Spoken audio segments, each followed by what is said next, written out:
Así inicia Es Noticia, noticia en profundidad. Qué placer acompañarles. Soy Tatiana Pérez y les saludo desde nuestra sede central. En Caracas, en Venezuela, a partir de este momento, en la próxima hora, tenemos 3 temas que son noticia. Aquí están primero desplegados en titulares. Es Noticia Brasil. 72 horas después de la primera vuelta presidencial, la ex candidata y senadora Simone Tebet anuncia su apoyo a Lula da Silva. Su condición es la promesa de una agenda social para los más vulnerables, acorde con el plan del Partido de los Trabajadores. Con sus votos se vislumbra un holgado triunfo de Lula en la segunda vuelta presidencial. Lo analizamos.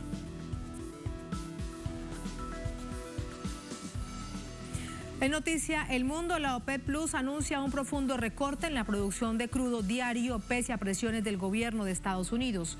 En respuesta, la Casa Blanca señala que la OPEP se alinea con Rusia. Para los países del bloque, la prioridad es mejorar el precio internacional del petróleo. Analizamos sus implicaciones geopolíticas. En noticia Perú, desde hoy por 48 horas los campesinos cocaleros del sur del país realizan protestas contra la erradicación de cultivos. ¿Qué pasó con los acuerdos alcanzados el año pasado? ¿Cuánto de esta producción se va al mercado ilegal de cocaína? Vamos a explorarlo. En noticia casi comienza. Bienvenidos, bienvenidas.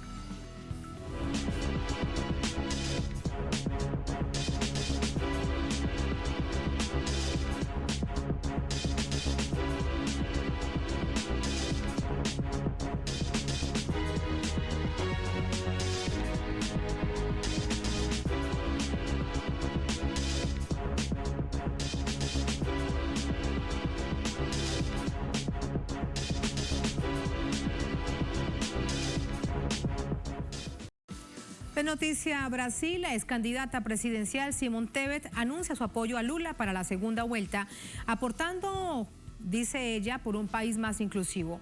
El PT, el Partido de los Trabajadores, recibe el apoyo también de un expresidente de derecha que alerta sobre la democracia que está en juego.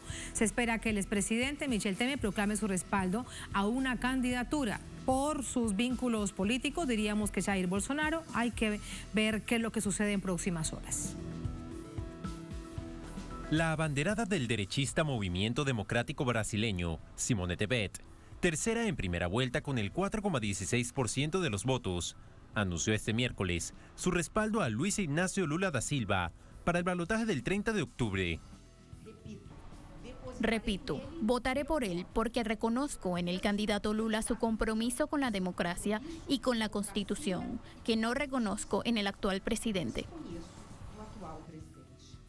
Aunque crítica con Lula, dijo que su apoyo es para un país inclusivo, sin hambre y sin pobreza, con educación y salud de calidad y con desarrollo sustentable, pues considera que en los últimos 4 años, Brasil ha sido abandonado en el fuego del odio y los desacuerdos. Como senadora desde 2015, Tebet votó a favor de la destitución de Dilma Rousseff y se mostró en contra en varias ocasiones de las demandas territoriales de los pueblos indígenas, aunque se destacó por criticar el negacionismo de la pandemia de Jair Bolsonaro.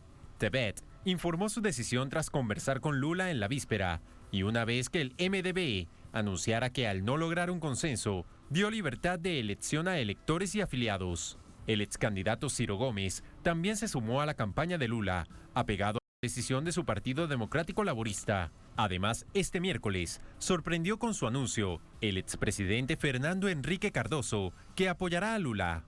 Diferente a lo que opina Ciro Gómez, Cardoso sugirió que la democracia está en juego. Por ello se suma a una lista de figuras del Partido de la Socialdemocracia Brasileña, que tras décadas de rivalizar con el Partido de los Trabajadores, dan su apoyo a Lula contra Bolsonaro. De acuerdo con un medio local, el expresidente Michel Temer, del MDB, declarará su apoyo a Bolsonaro para la segunda vuelta electoral.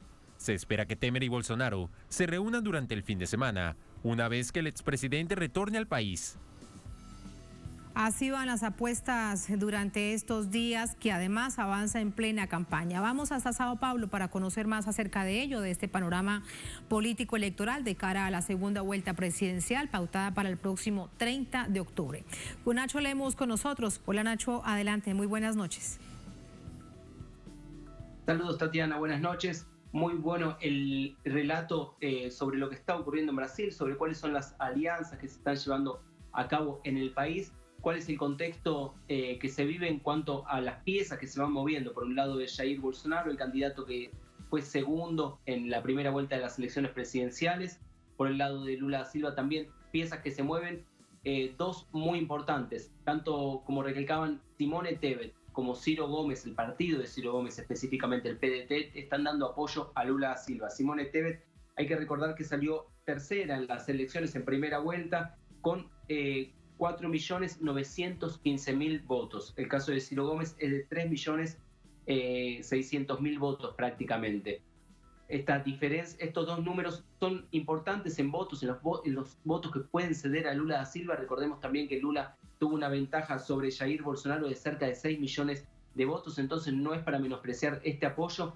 Lo cierto es que habrá que ver si los electores, tanto de Simone Tebet como de Ciro Gómez, se trasladan hacia Lula da Silva. Pero un punto importante es que hubo, según las encuestadoras, muchos electores que utilizaron su voto útil, que eran electores de Simone Tebet y de Ciro Gómez, que utilizaron su voto útil para Jair Bolsonaro. En ese sentido, si estos candidatos brindan su apoyo a Lula da Silva, habrá que ver qué ocurre con estos electores, si vuelven atrás o no, o se mantienen en su postura inicial de la primera vuelta. Este es el contexto hasta el momento. Del lado de Jair Bolsonaro también hay algunas nuevas alianzas, alianzas ya en verdad que se aparecen nuevas para la segunda vuelta, pero que ya estaban claras, que son las de, en principio, el gobernador de Minas Gerais, Romeu Zema, el gobernador del estado de Sao Paulo, Rodrigo García, y también el gobernador de Río de Janeiro, que es bolsonarista. Entonces no hay novedades en cuanto a esto, pero sí serán importantes para Jair Bolsonaro a la hora de hacer campaña y estos apoyos. Un contexto que continúa mostrando en las encuestas, en la última encuesta publicada hoy por el Instituto IPEC, que se mantiene la ventaja de Lula da Silva, holgada, pero se mantiene la ventaja de Lula da Silva, y veremos qué ocurre de aquí al 30 de octubre, cuando se llevará a cabo la segunda vuelta, Tatiana. Así es, y con respecto a las encuestadoras, dice IPEC, por ejemplo, con esta encuesta presidencial de hoy, del 3 al 5 de octubre. Segundo turno, con votos válidos, Lula 55%, Bolsonaro 45%. Pero después de lo sucedido, Nacho, en la primera vuelta, ¿qué se dice sobre las casas encuestadoras? La encuestadora IPEC no estuvo un poco lejos de los votos que al fin y al cabo tuvieron los resultados de la primera vuelta. Le dio 3 puntos más a Lula da Silva y 6 puntos menos a Jair Bolsonaro. Ha ocurrido lo propio con otras encuestadoras que estipulaban que Jair Bolsonaro tendría un desempeño menor del que realmente tuvo al fin y al cabo al cierre de las elecciones. Y por otro lado, hay que recalcar que durante esta semana el ministro de Comunicaciones, Fabio Farías, ministro de Comunicaciones de Jair Bolsonaro, pidió a los electores de Bolsonaro que no den respuestas a las encuestadoras. Entonces el escenario será complicado a la hora de analizar las encuestas de cara al 30 de octubre. Lo cierto es que las encuestas son lo único que nos da luz sobre cuál es la situación electoral, y no solamente a nosotros, sino también al propio bolsonarismo, porque hemos visto cómo durante la primera vuelta, de acuerdo con los resultados que brindaban las encuestas y cuáles eran los espectros, las regiones y las diferentes variables en relación a los votos de Jair Bolsonaro, la intención de voto, veíamos cómo se movía el bolsonarismo y cómo realizaba la campaña prácticamente en una suerte de causa y efecto en relación a lo que ocurría en las encuestas. Entonces, de todas maneras, aunque el bolsonarismo niegue los resultados de las encuestas, utiliza esas herramientas para hacer campaña, Tatiana. Y en todo caso, tomarlas con pinzas. Puede plantear un panorama desde una coyuntura muy diaria, para decirlo de alguna manera, porque cualquier cosa puede pasar. Así que hay que tomar con pinzas lo que dicen todas estas casas encuestadoras, que vamos a seguirlas viendo publicadas. Gracias, Nacho. Buenas noches. Buenas noches. Buenas noches. Así entramos con el análisis. Para ello nos acompaña Romy Benque. Ella es integrante de la coordinación de la Plataforma de Movimientos Sociales por la Reforma del Sistema Político y el Consejo Nacional de Derechos Humanos. Nos acompaña desde Brasilia. Romy, bienvenida. Muy buenas noches. ¿Cómo está? Buenas noches. Muy bien. Muchas gracias. ¿Qué significa el apoyo de Simone Tebet, que se esperaba realmente desde la víspera, pero hoy en la tarde por fin ella dice que por la democracia, por la Constitución, por una agenda social, acompañará a Luis Ignacio Lula da Silva en la segunda vuelta presidencial? Sí, todo ya indicaba que ella iría apoyar la candidatura de Lula para el segundo turno. Ya ha dejado eso en meio dito, ¿no? Dicho en el domingo, cuando ya se supo de los resultados de las elecciones. Ella dijo que no iba a quedarse sin ponerse en uno de los lados. Y hoy ella confirmó el apoyo de Lula. Hice un manifesto que leyó hoy por la tarde, destacando que en el momento de extrema gravidad que vive Brasil, no es posible mantenerse en la neutralidad. La democracia exige que las personas, que lideranças políticas como Simone Tebet assumam um lado por la democracia. E como dijo Lula, Simone Tebet está dando também para Lula um apoio programático, porque ela ha hecho reivindicações, ha destacado alguns pontos que ela considera muito importantes que sejam considerados caso Lula venga a ocupar a cadeira de presidente da República. Então, Lula também ha hecho uma avaliação sobre a posição de Simone Tebet e ha dicho que é um apoio muito importante e que ela aporta também positivamente no programa de Lula. Sí, vamos a revisar algunos de los puntos que ella ha planteado públicamente después de anunciar evidentemente su apoyo a Luis Ignacio Lula da Silva. 1, garantizar educación para niños de 3 a 5 años.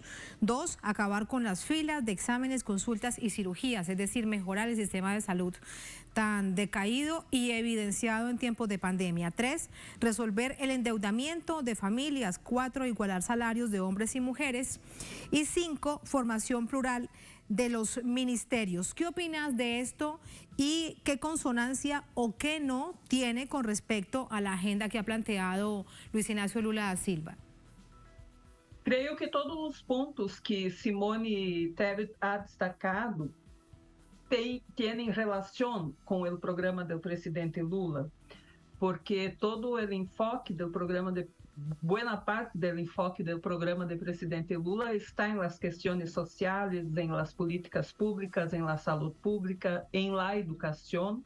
Essa siempre fue su gran agenda, sus grandes puntos cuando era presidente de la República. E é muito importante reafirmar esses pontos que Simone ha destacado, porque Brasil ha regredido muito, por exemplo, em las investições públicas em la área de la educação, en el área de la salud pública, e isso tem muito que ver com o teto de gastos que ha sido imposto para o governo. Então, uma coisa que se pode questionar na posição de Simone Tebet é o que ela falou de fazer todo com uma responsabilidade fiscal. Então, esse é o único ponto que questiono, porque o Estado brasileiro está necessitado de fazer muitas investições, principalmente na área de educação e la saúde. E para que Lula pueda realmente fazer todas essas investições que são urgentes, é necessário, por exemplo, derrubar o teto de gastos, porque senão ele vai quedar-se muito amarrado para poder implementar um programa social que é urgente agora em Brasil.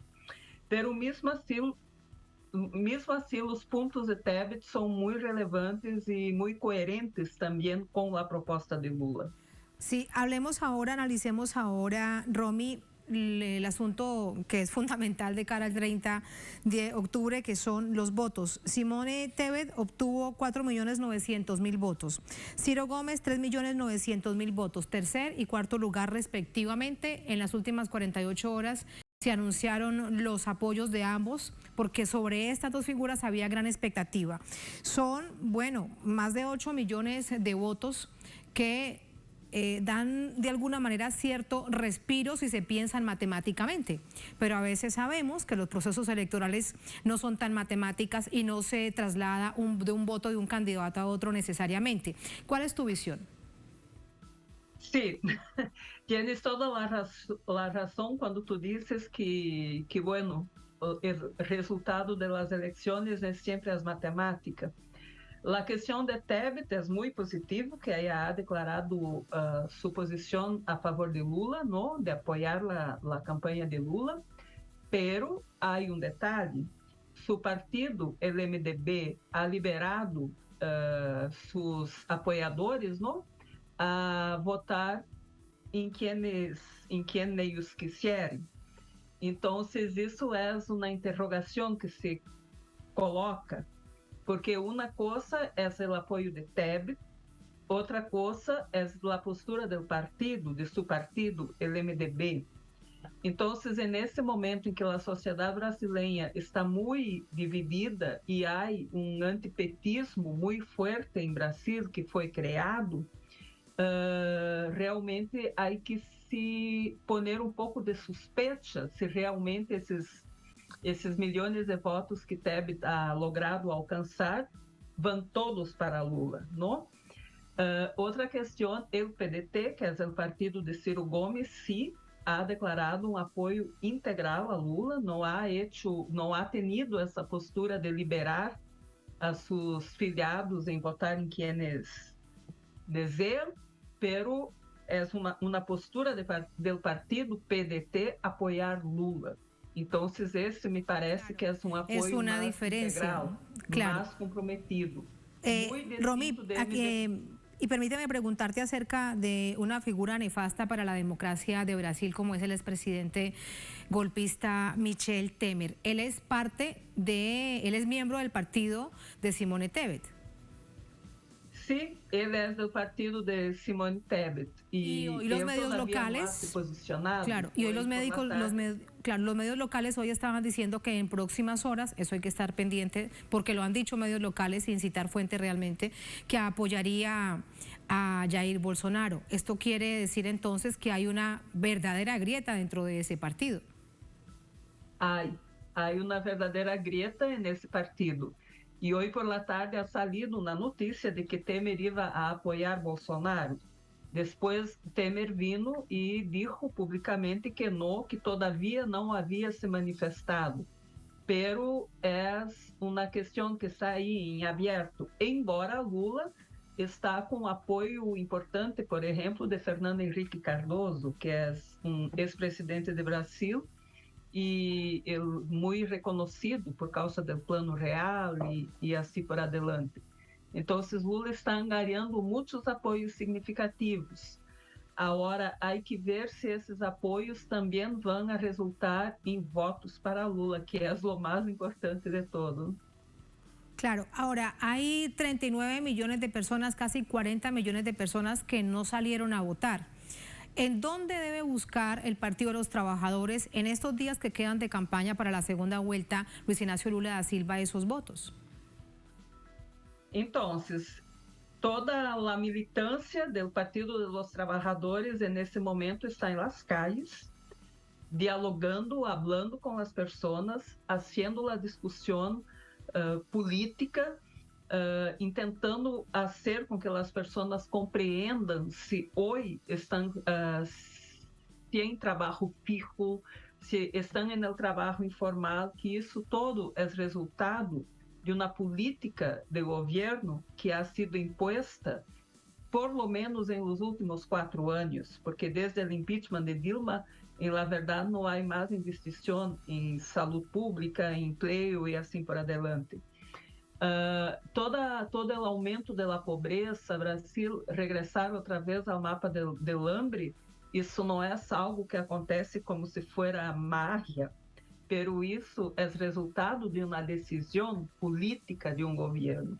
Então, o que se está, toda a militância do PT nesse momento e outros que não querem Bolsonaro, que não são tão organicamente vinculados ao PT, pero dizem não podemos seguir mais com esse homem, Então, todos estão muito involucrados em dialogar, falar, em tentar cambiar os votos da gente, fazer com que a gente compreenda a complexidade que vive Brasil nesse momento. Muchísimas gracias, Romy, por este análisis. Seguimos día a día muy pendientes de todas estas movidas políticas electorales de cara a la segunda vuelta presidencial. Gracias, muy buenas noches. Gracias. Hasta luego. Así vamos a la primera pausa en esta emisión de Es Noticia. Al volver Es Noticia el mundo. La OPEP Plus anuncia un profundo recorte en la producción de crudo diario pese a las presiones del gobierno de Estados Unidos. En respuesta, la Casa Blanca señala que la OPEP se alinea con Rusia. En tanto, para los países del bloque, la prioridad es mejorar el precio internacional del petróleo. Analizamos sus implicaciones geopolíticas. Al volver, estamos en Es Noticia.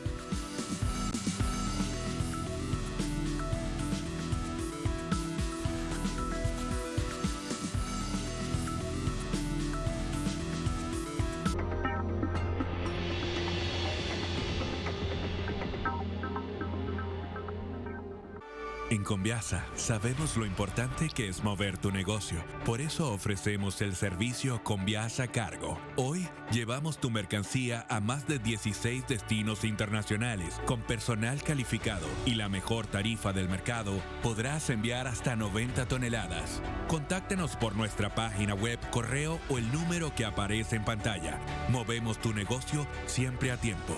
Conviasa, nos hacemos cargo.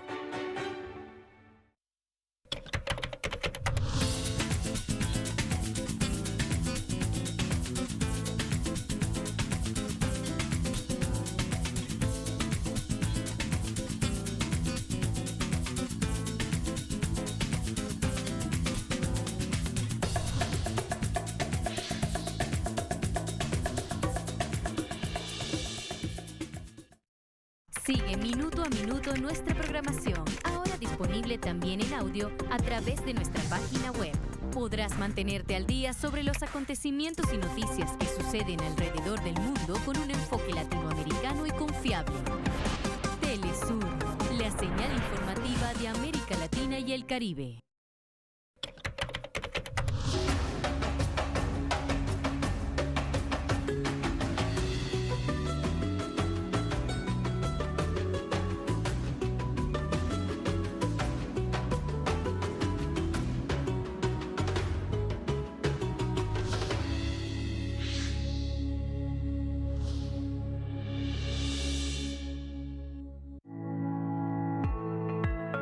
Muchos pacientes con relaciones sexuales dolorosas tienen endometriosis. Entrevista con Aisa García. Desde Guía tu Cuerpo. Sábado. Solo por Telesur.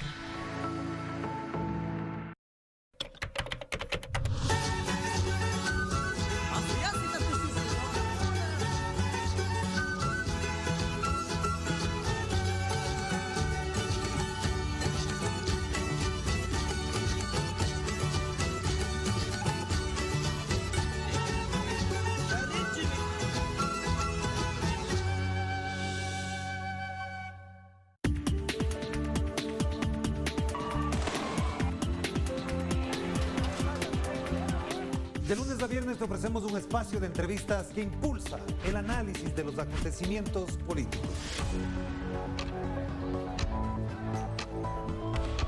Sigue de cerca cada suceso del panorama latinoamericano a través de Enclave Política.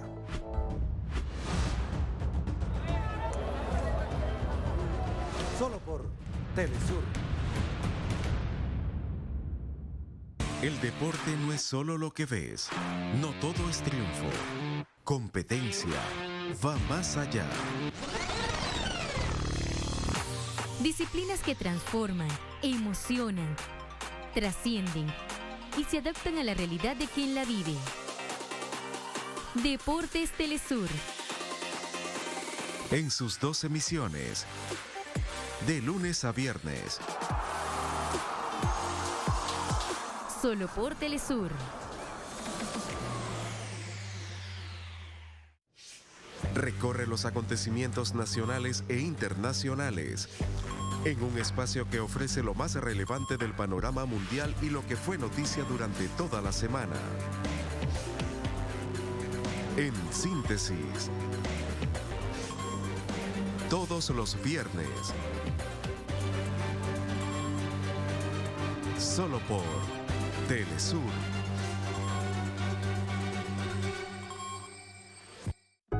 Es nuestro deber revertir el daño que ocasionamos al planeta. Recuperemos nuestros ecosistemas naturales con acciones en defensa del medio ambiente.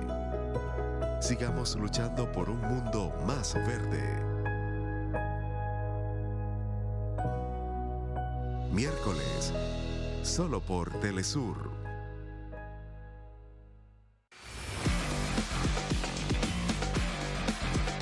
Las mejores jugadas y todo el acontecer deportivo suramericano y del mundo.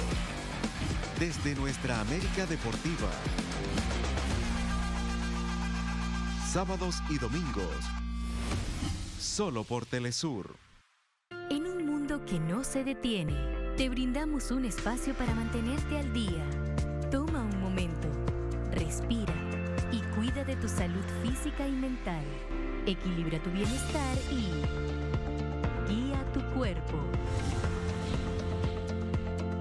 Martes. Solo por Telesur. El mundo se mueve constantemente y todos los días se generan nuevos sucesos. Se mueve la geopolítica mundial. Nos preguntamos qué hay detrás de cada acontecimiento, cuáles son las consecuencias y cómo nos afectan. Ante estas preguntas, buscaremos poner el punto en la I. Solo por Telesur. Diariamente ocurren sucesos que influyen en nuestro entorno.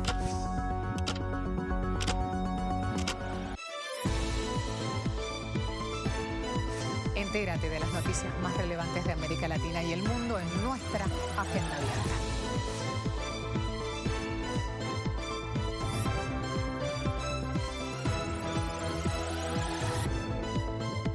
Interactúa con nosotros a través de nuestras redes sociales.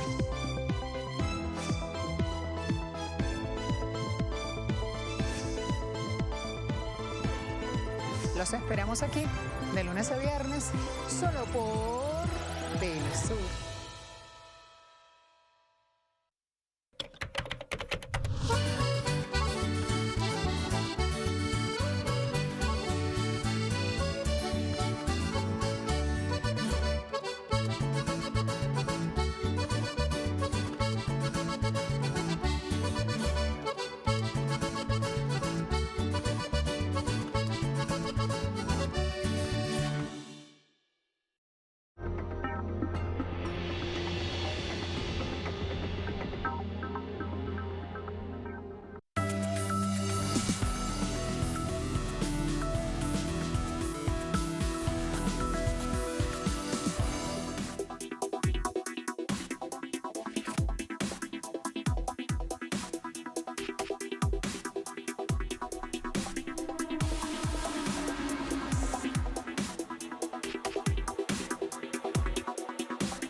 Es noticia del mundo. Este miércoles la OPEP Plus tomó una sorpresiva decisión que desata la ira de la Casa Blanca.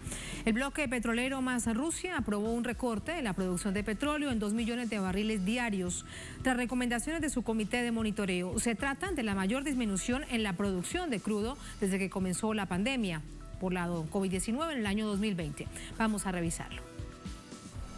La drástica medida fue adoptada este miércoles en Viena, durante una reunión de los miembros de la OPEP Plus, en la que acordaron un recorte en la producción de petróleo. El objetivo es frenar la oferta del mercado internacional, que tiene exceso de producción, en momentos de debilitamiento de la economía mundial. En definitiva, lo que busca la estrategia es mejorar los precios del crudo. Una vez conocida la medida del poderoso bloque petrolero, la Casa Blanca emitió un comunicado en el que señala que el presidente Biden está decepcionado por una decisión miope Y más tarde, la Secretaría de Prensa sentenció que la OPEP Plus se alinea con Rusia en el anuncio de hoy. Según expertos, no sirvieron las presiones del gobierno norteamericano sobre algunos de los países aliados en otros asuntos como Arabia Saudita, ya que a pesar de ello, primó la decisión unánime de la OPEP. Las presiones de Washington tienen que ver con sus problemas domésticos, ya que el petróleo le costará aún más a los usuarios, en momento de alta inflación.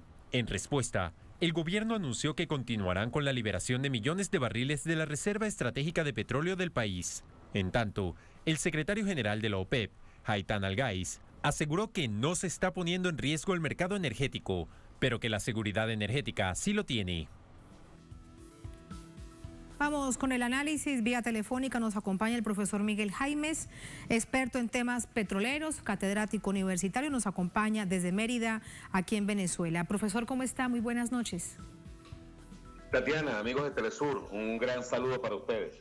Muchísimas gracias. ¿Qué significa desde esta perspectiva del análisis geopolítico este anuncio, de entre otras cosas, decíamos que sorpresivo de este miércoles, porque por unanimidad el bloque toma esta decisión, reducir drásticamente, como no sucedía desde el año 2020, la producción de crudo a nivel internacional, por lo menos de todos los países que lo producen, entre ellos Arabia Saudita? Para los Estados Unidos de Norteamérica, este es un octubre negro. Creyéndose que tenía el control, presionando, anunciando incluso la aprobación de una ley anti-OPEP y OPEP Plus, bueno, se ha llevado un efecto boomerang bastante considerable. Los Estados Unidos no han logrado cubrir sus expectativas en torno a lo que consideraban iba a ser una reducción leve, y se han llevado una gran sorpresa, porque un recorte de 2 millones de barriles diarios indudablemente que pone en graves aprietos a Norteamérica. Detrás de esto viene Europa ahora, que le va a exigir a Norteamérica, a Biden, dónde están las salidas y las soluciones que tanto ha prometido por haberse inmiscuido en el terrible conflicto con Ucrania en contra de la Federación Rusa.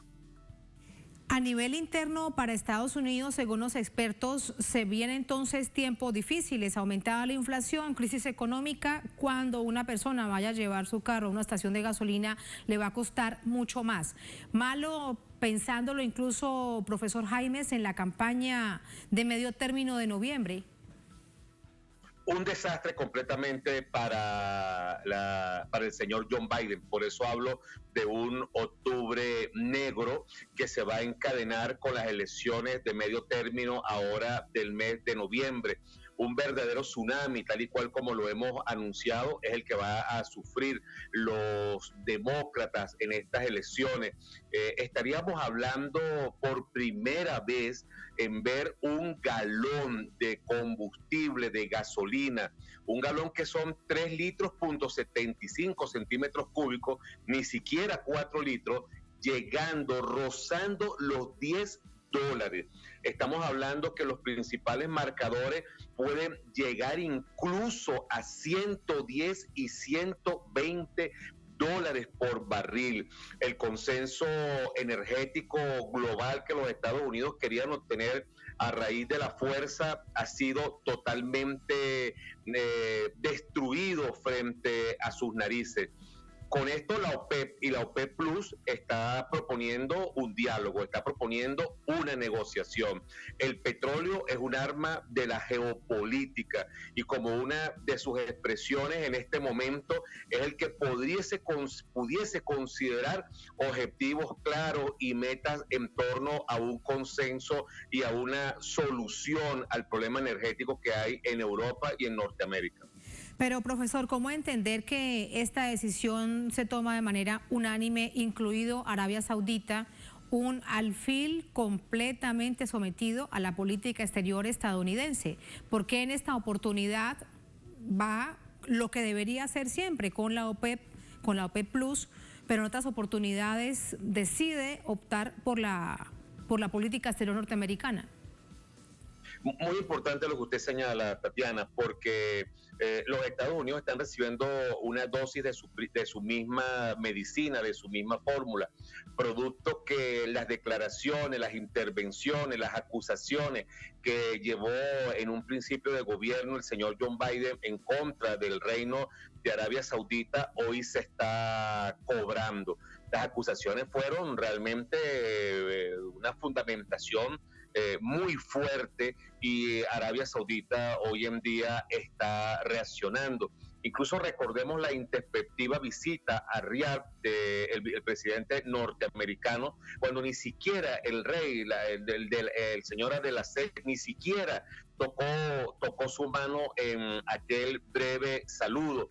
Y luego lo advirtió el presidente de Francia, Macron, quien dijo: Arabia Saudita ha dicho claramente que solo va a subir su producción en 135,000 barriles. John Biden llegó a Washington diciendo: hemos logrado un acuerdo con la saudí. Arabia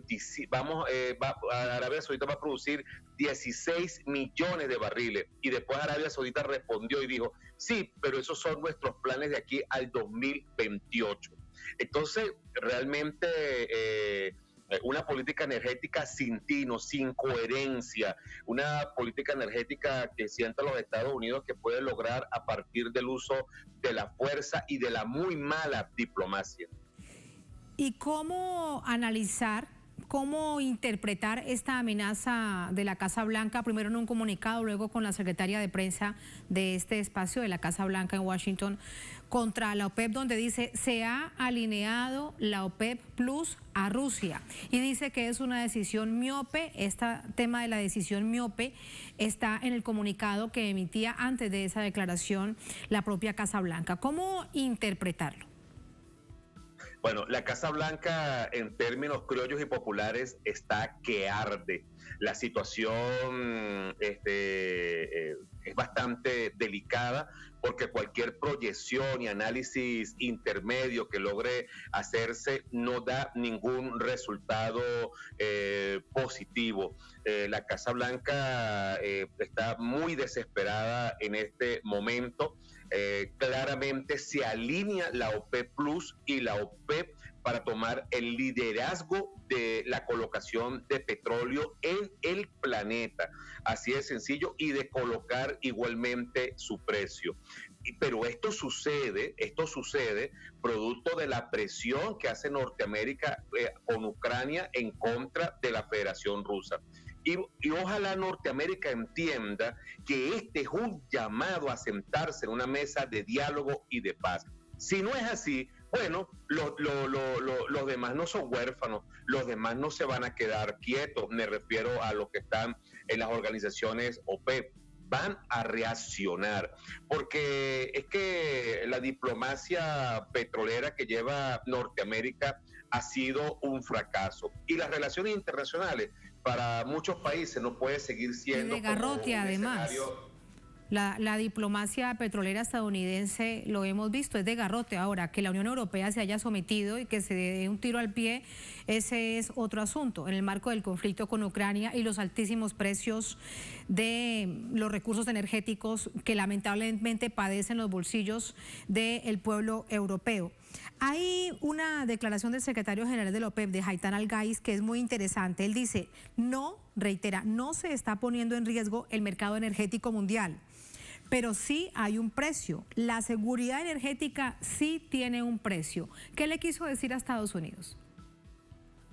Le quiere decir que toda la presión que ha llevado en contra de los países productores intenta ahogarlos y volver a repetir el escenario del año 2014, del 12 de septiembre, cuando el precio del barril fue arrodillado. Incluso lo que observamos hace 2 años, cuando el precio del barril estaba por debajo de $0, esto hizo un gran impacto y llevó adelante muchísimos daños en contra de los países productores.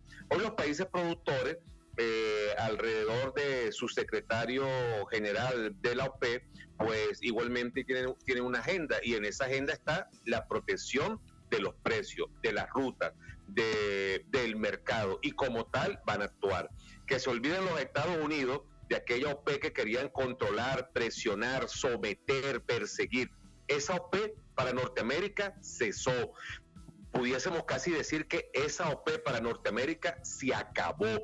Ahora hay unos secretarios generales de este organismo con una voz y con una propuesta mucho más contundente. La voz de todos estos países se siente. Cito de nuevo al presidente francés: para que se termine de acabar o para que se dé una solución a esto, retírenle las sanciones a Venezuela y retírenle las sanciones a Irán y dejen de colocar el petróleo como una mesa, dentro de una mesa política de guerra. Y entonces habrá una estabilidad en el mercado. Si no, habrá consecuencias muy duras para Norteamérica. Y que repercuten lamentablemente en todo el mundo, teniendo en cuenta que pese a todas sus dificultades sigue siendo una potencia mundial, aunque no potencia petrolera, y trata de someter a otros países. Arma de guerra petrolera.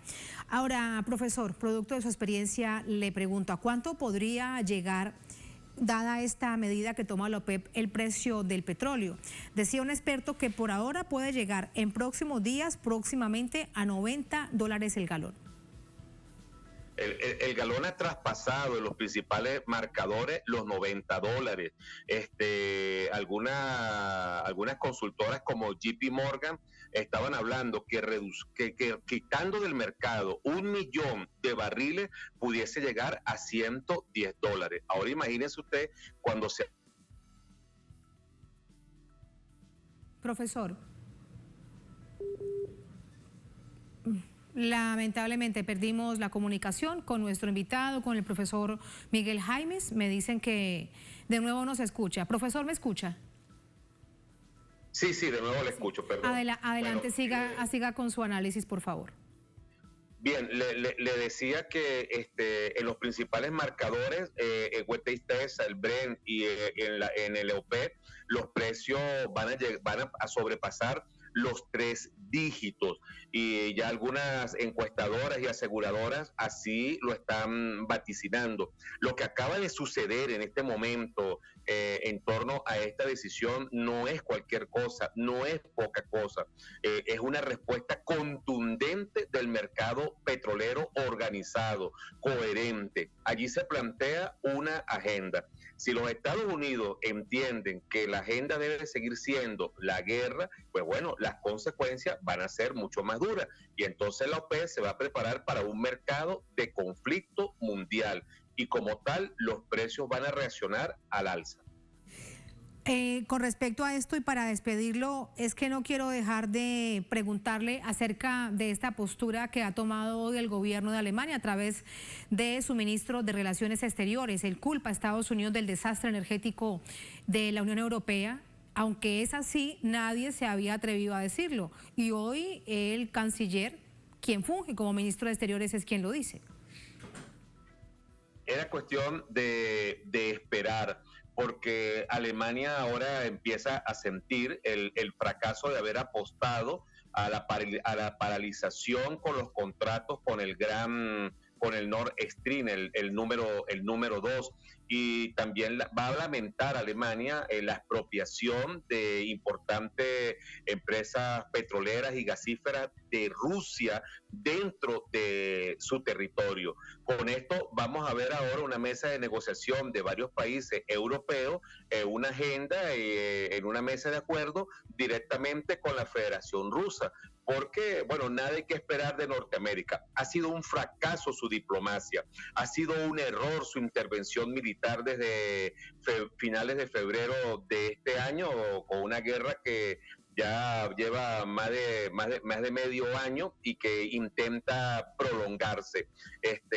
Y no tan solo va a reaccionar Alemania, porque con el Nord Stream Alemania le iba a llevar combustible y gas a 15 países más, que hoy en día eso está condicionado, está totalmente paralizado. Los errores, y ahora la diplomacia va a tener que enmendar. La declaración que usted señala hoy del canciller es un desafío contra Norteamérica, así que sumamos dos golpes muy duros en contra de Norteamérica por los errores cometidos en torno a las decisiones del petróleo, pensando que el camino es la guerra y no la paz. Muchísimas gracias por ese análisis, muy interesante, profesor, gracias, muy buenas noches. Tatiana, amigos de Telesur, hasta más pronto. Hasta pronto, muchas gracias. Así vamos a la última pausa en esta emisión de Es Noticia. Al volver en Noticia a Perú. Desde hoy, por 48 horas, los campesinos cocaleros del sur del país realizan protestas contra la erradicación de cultivos. ¿Qué pasó con los acuerdos alcanzados el año pasado? ¿Cuánto de esta producción se va al mercado ilegal para la cocaína? Vamos a explorarlo al volver en Es Noticia.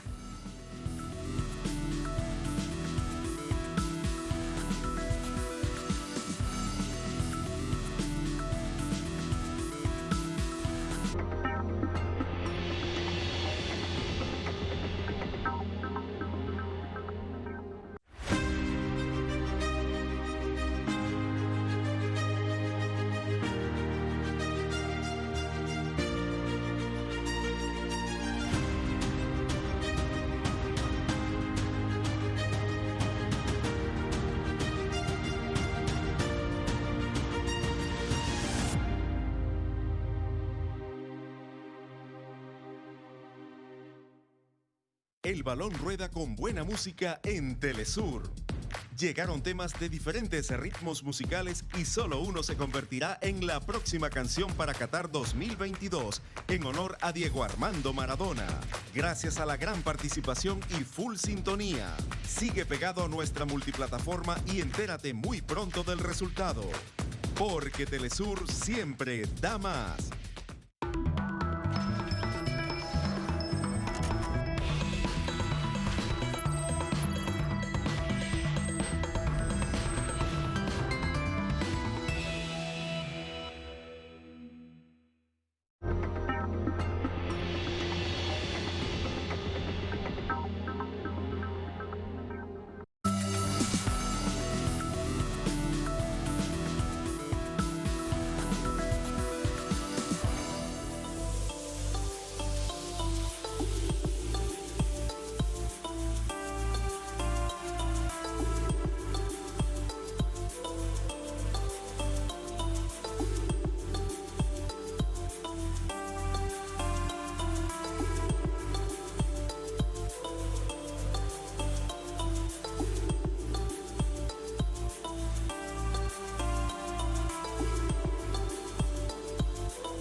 En Noticia Perú, campesinos cocaleros salieron a las calles a protestar contra el programa de erradicación de la hoja de coca.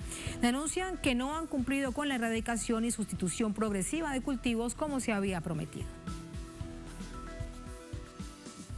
Agricultores cocaleros en el sur de Perú iniciaron este miércoles un paro en protesta por la política de erradicación de cultivos que adelanta el gobierno de Pedro Castillo.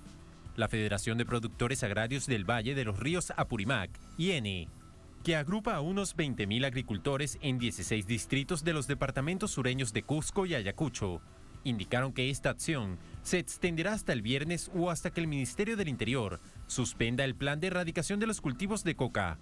El plan busca erradicar el cultivo de coca en el país para dar paso a cultivos considerados no ilícitos, programa que afecta a los agricultores que subsisten de la producción local y desde 2017 han sufrido por la reducción del precio de la hoja de coca. El Valle de los Ríos Apurímac, IENE, es una zona rural con mucha presencia de cultivos de hoja de coca, que, según sostiene el gobierno, muchos son usados para la elaboración de cocaína. El año anterior, el gobierno peruano destinó $52,3 millones para impulsar cultivos alternativos en favor de cerca de 8.500 familias de agricultores de esa región. El gobierno indicó que esta erradicación sería de manera gradual y concertada. Sin embargo, agricultores denuncian que el Ministerio del Interior no ha cumplido con esta promesa. Según datos oficiales, en 2021, el cultivo de coca registró un aumento de 267% en la región de Ucayali, cuando pasaron de ocupar 3.816 a ocupar unas 10.229 hectáreas.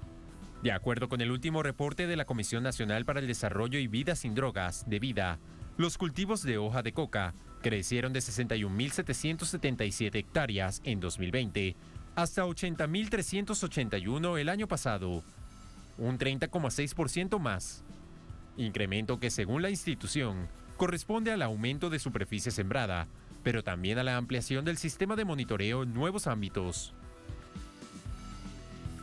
Vamos a entrar con el análisis. Para ello nos acompaña Giovanna Constantini, periodista, analista, nos acompaña desde Lima, en Perú. Giovanna, muy buenas noches, bienvenida.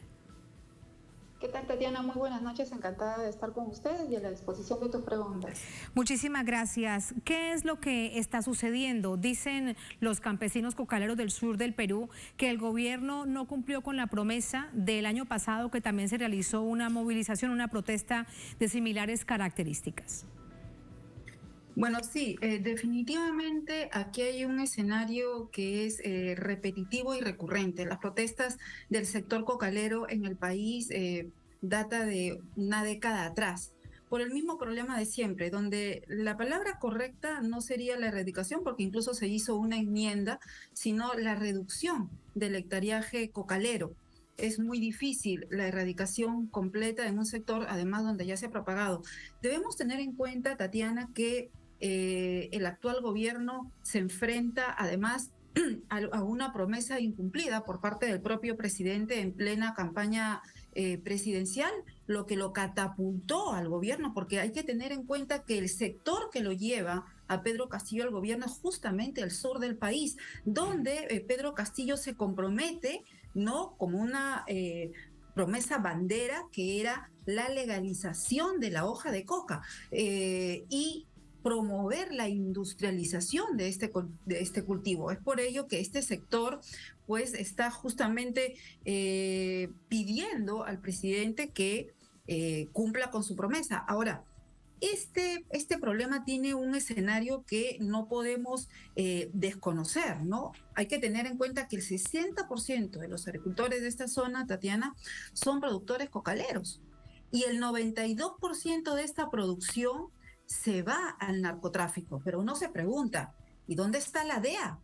¿Y dónde está, por ejemplo, DEVIDA, que es la Comisión Nacional que se encarga justamente de controlar y de promover los cultivos alternativos? Entonces, aquí hay un fracaso recurrente. Estamos hablando de un fracaso por parte de esta comisión de DEVIDA de 40 años y también de la DEA, donde no han estado exentos de denuncias de grave corrupción. Por ejemplo, los agentes de este organismo internacional. Ahora, desde el año 78, en este país, no se ha realizado, por ejemplo, un reempadronamiento de los productores. O sea, ¿cómo se van a desarrollar estrategias y políticas para reducir el cultivo de hoja de coca en un país donde ni siquiera sabe qué porcentaje de estos productores utilizan la hoja de coca para el ámbito medicinal, otros para chachar? No existen cifras claras. Entonces, con esos factores, Tatiana, desarrollar estrategias es complicado. Y he ahí por ello el fracaso. El año pasado esta paralización prácticamente quedó en nada, quedó ahí un poco rezagada, pero en septiembre de este año ellos realizaron una paralización de 48 horas. Le dijeron al gobierno, señores, vengan aquí para dialogar. No ha existido una disposición por parte del gobierno de ir y de instalar una mesa de diálogo para evitar lo que hoy estamos enfrentando, que además se suma a una crisis de gobernabilidad, a una crisis económica que nosotros estamos enfrentando y que este sector del país no lo podemos desconocer.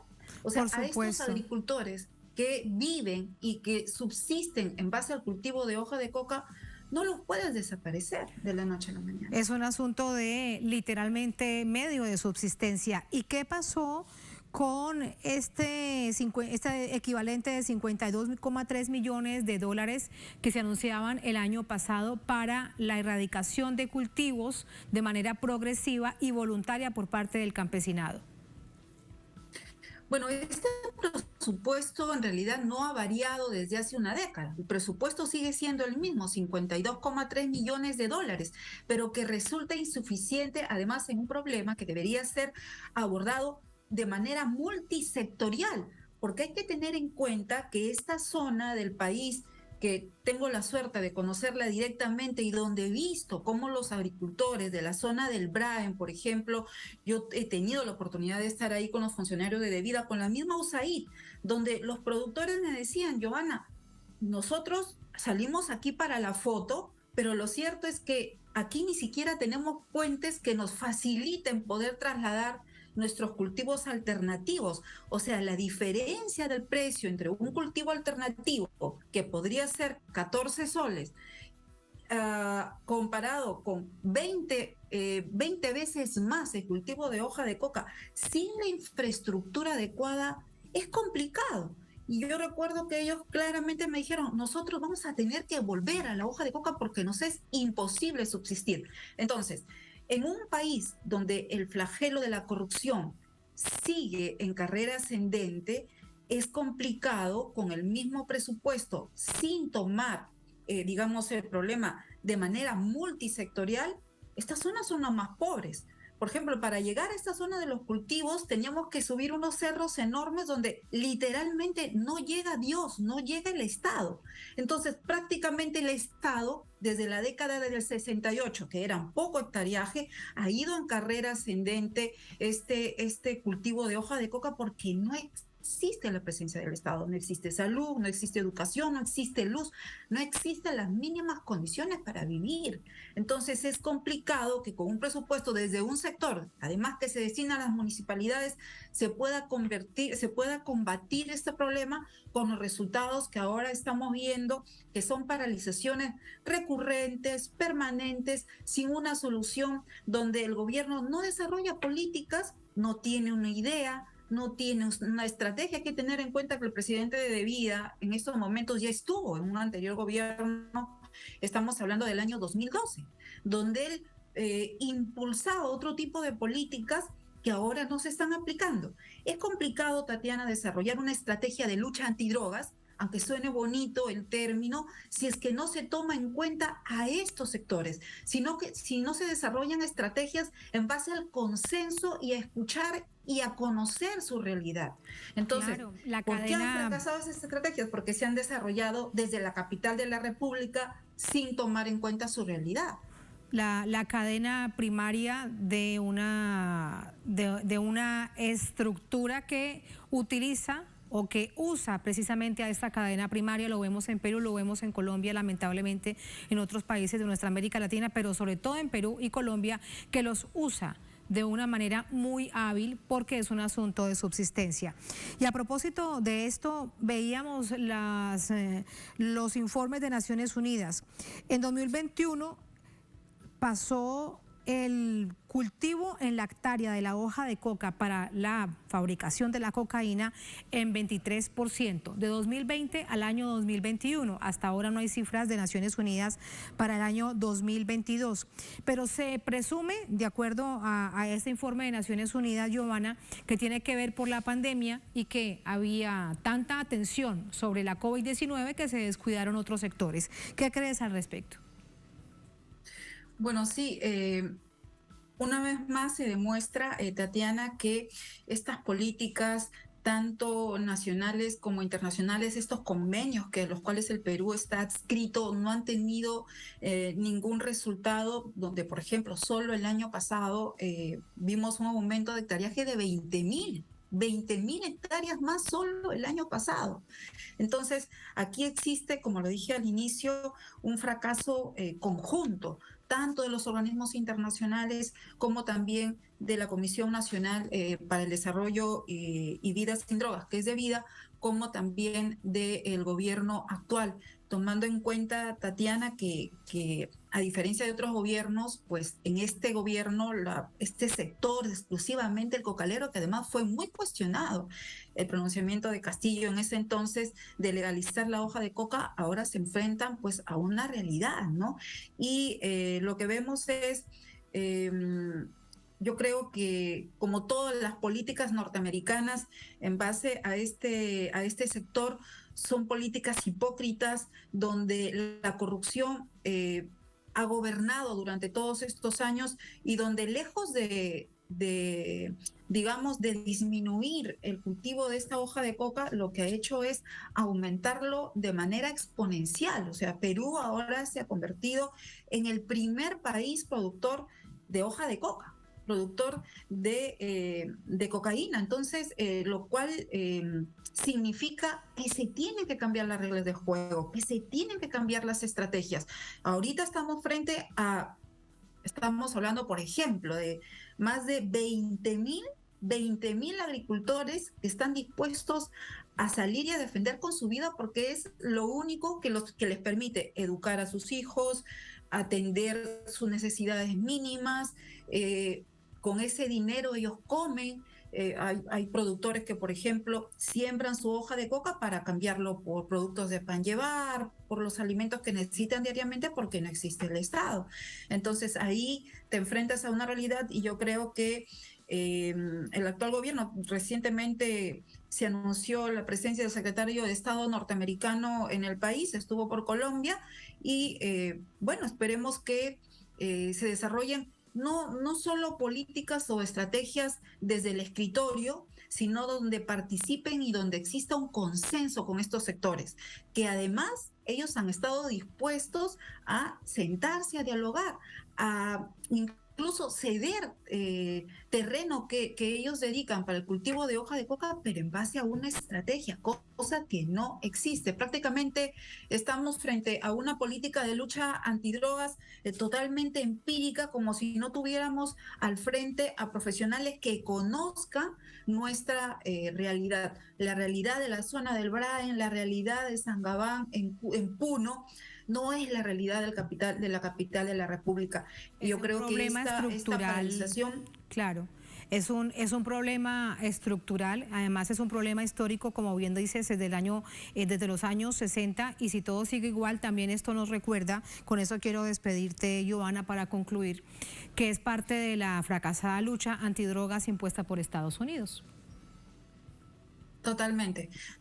Hoy está comprobado no solamente en Perú, sino también en Colombia, que estas políticas y estas estrategias desarrolladas desde fuera y a las cuales los países latinoamericanos estamos adscritos han sido un completo fracaso porque no toman en cuenta a los ciudadanos de esta zona, que son gente que también tiene derechos, que también tiene deberes y que lo que necesita es realmente un apoyo y un sinceramiento por parte del Estado en que estas estrategias y estas políticas se desarrollen de manera consensuada con ellos para llegar a un punto, digamos, de negociación y de no enfrentamiento, que es lo que menos necesita nuestro país, donde además enfrentamos una seria crisis de gobernabilidad, Tatiana. Muchísimas gracias, Giovanna, por este análisis. Muy buenas noches. Gracias. Buenas noches. Buenas noches. Gracias a ustedes por habernos acompañado. Ponemos punto final a esta emisión de Noticia. Será hasta mañana. Sigan con nosotros.